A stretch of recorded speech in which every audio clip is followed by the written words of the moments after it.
Good evening, students. Today's session equality before law under Article 14 means constitution of India के class में आज जो हम डिस्कस करने जा रहे हैं फंडामेंटल राइट को लेकर के। और फंडामेंटल राइट वो राइट है जो हमारे कॉन्स्टिट्यूशन में अंडर आर्टिकल 32 एक गारंटी दी हुई है कि none can infringe fundamental rights of individuals, कि कोई भी किसी भी व्यक्ति के फंडामेंटल राइट्स का वायलेशन नहीं कर सकता है, फंडामेंटल राइट का हनन नहीं कर सकता है। और जब जब कोई इंस्टीट्यूशन, कोई अथॉरिटीज, कोई गवर्नमेंट बॉडी जब किसी व्यक्ति के फंडामेंटल राइट्स को इन्फ्रिंज करता है या फंडामेंटल राइट्स का हनन करता है, तो उसकी जो प्रोटेक्शन कौन करता है? हमारे देश के honourable high court, supreme court. कई बार ऐसा होता है कि जब कभी स्टेट, कल भी हमने बताया था स्टेट का मतलब क्या होता है? The institutions which are govern by the state, which are govern by the government, that is called state. मतलब कोई भी इंस्टीट्यूशन हो, चाहे वो प्राइवेट इंस्टीट्यूशन ही क्यों ना हो, अगर वो गवर्नमेंट के द्वारा गवर्न है, गवर्नमेंट का कंट्रोल है उसमें, और वो पब्लिक ड्यूटी परफॉर्म कर रहे हैं, तो इस तरह का कोई भी इंस्टीट्यूशन है, वो इंस्टीट्यूशन भी जो है क्या होता है? अपने आप में स्टेट होता है। आज हम बात कर रहे हैं राइट टू इक्वालिटी की, जो कि हमारे कहां पर गिवन है? कॉन्स्टिट्यूशन ऑफ इंडिया के पार्ट 3 में, और आर्टिकल 14 to 18 दिया है। दूसरी बात, आज हम जो डिस्कस करने वाले हैं आर्टिकल 14, जो कि बात करता है equality before law. Equal means equality before law. Equality before law मतलब कानून की नजर में, कानून की दृष्टि में सब एक समान। और ये वाली बात इक्वलिटी बिफोर लॉ की, कानून की नजर में सब एक समान है, ये कहां लिखा है? ये 2 जगह लिखा है हमारे कॉन्स्टिट्यूशन में। एक तो कॉन्स्टिट्यूशन ऑफ इंडिया के प्रियम्बल में लिखा है कि सभी कानून की दृष्टि में, कानून की नजर में सब एक समान है। और दूसरा जो है, ये कहां पर इसका इंटरप्रिटेशन दिया गया है? Article 14 of the constitution of India, part 3 of constitution. Means जो हमारा पार्ट 3 है कॉन्स्टिट्यूशन का, उसके आर्टिकल 14 में भी यही कहा है कि इक्वलिटी बिफोर लॉ मींस कानून की दृष्टि में, कानून की नजर में सब एक समान है। और अगर इतनी सी बात कह दी तो ये सेशन समाप्त हो गया। यहीं पर सेशन समाप्त होता है कि सब कानून की नजर में एक समान है, तो क्या सेशन को समाप्त हो जाना चाहिए? आर्टिकल यहीं पर खत्म हो जाना चाहिए? नो। आर्टिकल 14 में जो 14 का क्लास 1 है, 14 क्लास 1, इसमें बड़ा नेरो इंटरप्रिटेशन का मतलब है, पहली बात तो ये कहता है कि all are equal before law. Equality before law का मतलब क्या है? All are equal before law, कानून की नजर में सब एक समान है। और ये जो कॉन्सेप्ट है आर्टिकल 14 क्लास 1, ये एक निगेटिव कॉन्सेप्ट है, निगेटिव अप्रोच है। और ये हमने कहां से लिया है? ये लिया है एवी डाइसी की बुक से, जो यूके के कॉन्स्टिट्यूशन से। एवी डाइसी ने अपनी किताब में, एक रिटन कॉन्स्टिट्यूशन बुक में किसकी सिफारिश की है, किसको अप्रोच किया है? रूल ऑफ लॉ की बात करते हैं। ये रूल ऑफ लॉ की जब बात होती है, तो जहां पर कानून का शासन की ये बात करता है, जहां कानून के शासन की बात होती है, तो फिर वहां पर ये होता है कि कानून की ही सुप्रीमेसी है, कानून ही सुपर है। फिर चाहे वो राजा हो, रंक हो, सिपाही हो, आईएएस अफसर हो, या भारत का प्रधानमंत्री हो, सब कानून की नजर में एक समान है। ये कौन कहता है? ये आर्टिकल 14 क्लास 1 कहता है कि सब कानून की नजर में एक समान। तो जब सब एक समान है, क्या ये संभव है? ऐसे अगर कानून की नजर में सब एक समान है तो हाँ है। यहां पर मीन्स जो बात कही गई है कि पहली बात तो ये आर्टिकल 14 यूनिवर्सल है। यूनिवर्सल क्या है इसमें खास बात, ये सभी पर लागू होता है, ना कि केवल विद इन इंडियन टेरिटरी, ना केवल भारत के नागरिकों पर, बल्कि अगर कोई विदेश का नागरिक है उस पर भी लागू होता है। ये कहता है कि none can shall deprive from the protection, मतलब हम भारत की टेरिटरी के अंदर विद इन इंडियन टेरिटरी हम सभी को प्रोटेक्ट करेंगे, हम सभी की सुरक्षा करेंगे।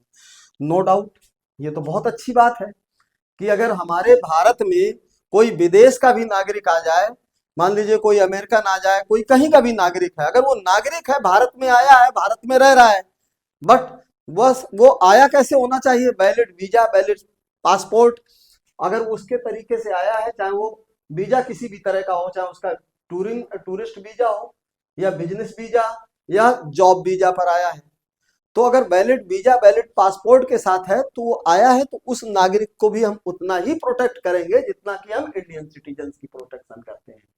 तो यहां पर ये वाली बात तो सही है कि हम सभी को प्रोटेक्ट करेंगे और किसी को भी सुरक्षा से वंचित नहीं किया जा सकता है। नन कैन, नन शाल डिप्रोवाइड, किसी को भी हमें सबकी सुरक्षा करनी है। दूसरी बात, जहां ये कहता है कि ऑल आर एलाइक, मतलब सभी के साथ एक ही जैसा ट्रीटमेंट कर सकते हो क्या, ये संभव नहीं। भाई एक अगर मान लीजिए 10 साल का बच्चा है और एक 20 साल का बच्चा है और दोनों के बीच में अगर रेस करा दी जाए, कह दो भाई कानून की नजर में सब एक समान है और सबको 100 मीटर, दोनों को 100 मीटर की दौड़ लगानी है, तो 100 मीटर की दौड़ अगर एक बच्चा दौड़ेगा और एक जो है 20 साल का नौजवान दौड़ेगा, तो फिर यहां पर ये जो है इक्वल कहां से होगा। तो यहां पर तो ये जो है रूल ऑफ लॉ की बात हो गई, ये तो निगेटिव अप्रोच हो गई। और ये हमने कहां से लिया है, इंग्लैंड से बोरो किया है। किससे बोरो किया है, एबी डाइसी की किताब से लिया है। ठीक है, अब यहां पे जब हम आर्टिकल 14 क्लाज 2 की बात करते हैं, ये ब्रॉड इंटरप्रिटेशन करता है। ब्रॉड इंटरप्रिटेशन ये किसकी बात करता है, इंटेलिजेंसिया, इंटेलिजेंसिया डिफरेंसिया, इंटेलिजेंसिया डिफरेंसिया, मतलब यहां पर रीजनेबल, ये एक पॉजिटिव अप्रोच है। पॉजिटिव अप्रोच क्या है कि यहां पे कहते हैं कि हमें यहां पे डिस्क्रिमिनेट करना है। यहां कहते हैं डिस्क्रिमिनेट नहीं किया जा सकता है, डिस्क्रिमिनेट नहीं किया जा सकता है, लेकिन यहां पर कहते हैं नहीं डिस्क्रिमिनेट करना है। क्या डिस्क्रिमिनेट करना है, थोड़ा सा भेदभाव करना है। और किस तरह का भेदभाव, इंटेलिजिबल डिफरेंसिया। इंटेलिजिबल डिफरेंसिया मतलब आप जो है ये तय करेंगे कि एक 10 साल के बच्चे का कंपटीशन 20 साल के बच्चे से नहीं करा सकते हैं। आप 5th क्लास के स्टूडेंट का कंपटीशन 12th क्लास के स्टूडेंट के साथ नहीं करा सकते हैं। ऐसा नहीं है कि भाई अगर कोई बच्चा जो है, एक बच्चा जो है 10th क्लास में पढ़ रहा है, एक 5th क्लास में पढ़ रहा है, और कहो कि all are alike, all are equal before law, all are equal before law, और दोनों का आप मैथ्स का टेस्ट ले लेते हैं। तो मैथ्स का टेस्ट अगर आप ले रहे हैं और मैथमेटिक्स का पेपर आपने दे दिया 10th क्लास का, तो 10th क्लास वाला तो कर लेगा, लेकिन जो 5th क्लास का बच्चा है उसको तो 0 पे ही आउट होना है, उसके तो बेचारे के नंबर ही नहीं आएंगे, 0 नंबर स्कोर करने वाला है। तो यहां पर इंटेलिजिबल डिफरेंसिया भी करना है, right.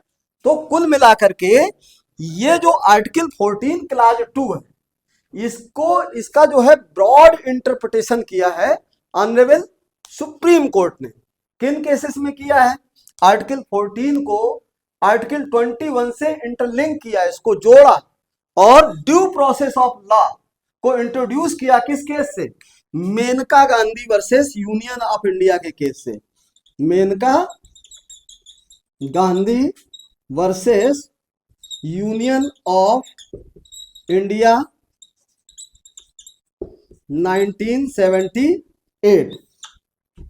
Maneka Gandhi versus union of India 1978 में, यहां पर आर्टिकल 14, आर्टिकल 19, आर्टिकल 21 और इसमें 21A, जिसमें ड्यू प्रोसेस ऑफ लॉ को इंट्रोड्यूस किया। ड्यू प्रोसेस ऑफ लॉ का मतलब होता है, जो ड्यू प्रोसेस ऑफ लॉ में क्या है कि जो जस्टिस है वो किस तरह का होना चाहिए, फेयर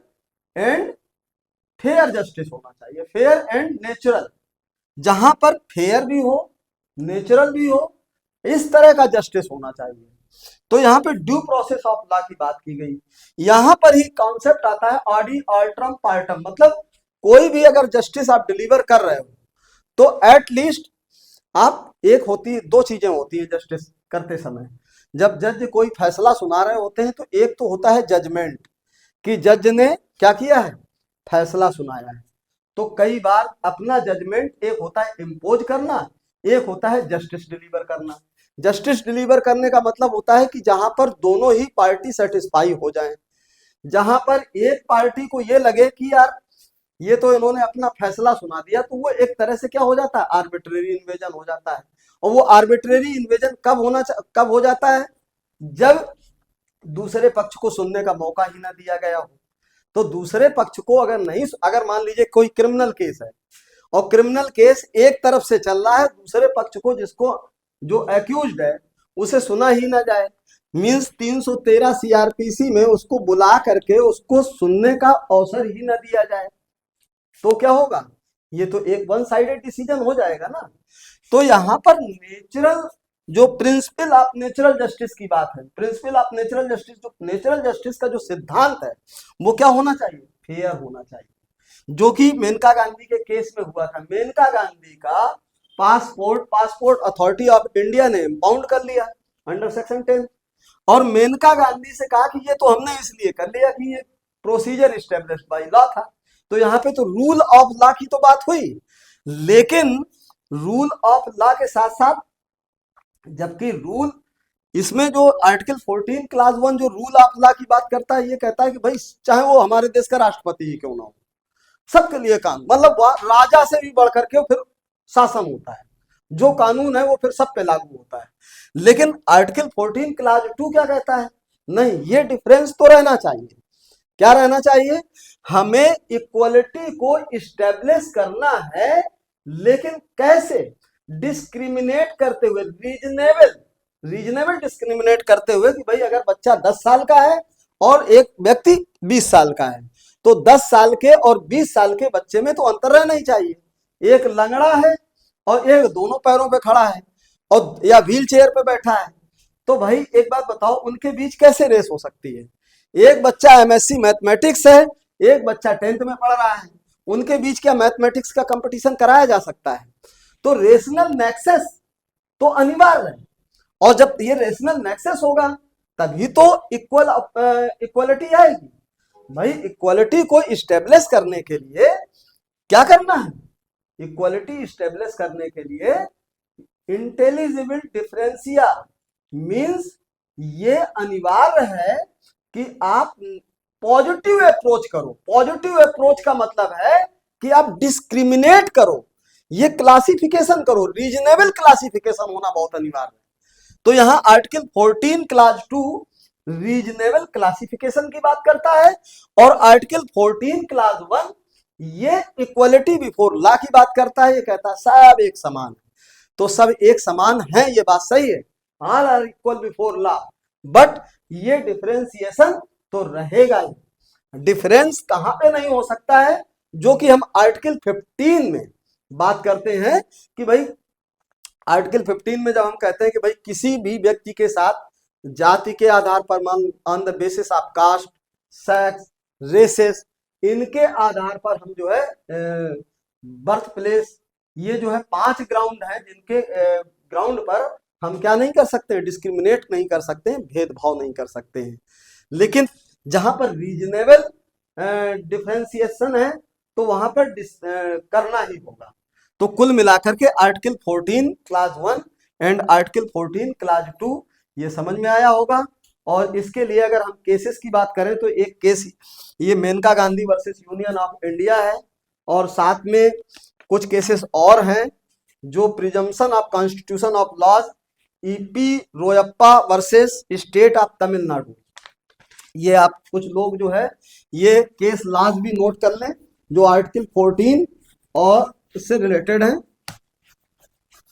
इनको भी जो है आप लोग नोट कर लें। जब आंसर करेंगे तो इनको जो है अपने उसमें जरूर डालें।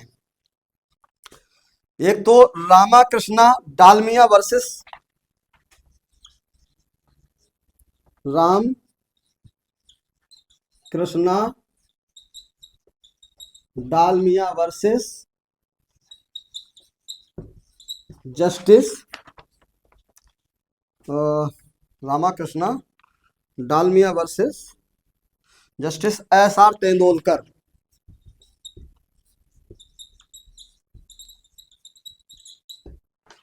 और दूसरा है ईपी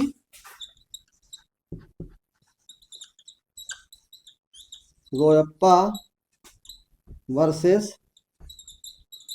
स्टेट ऑफ तमिलनाडु।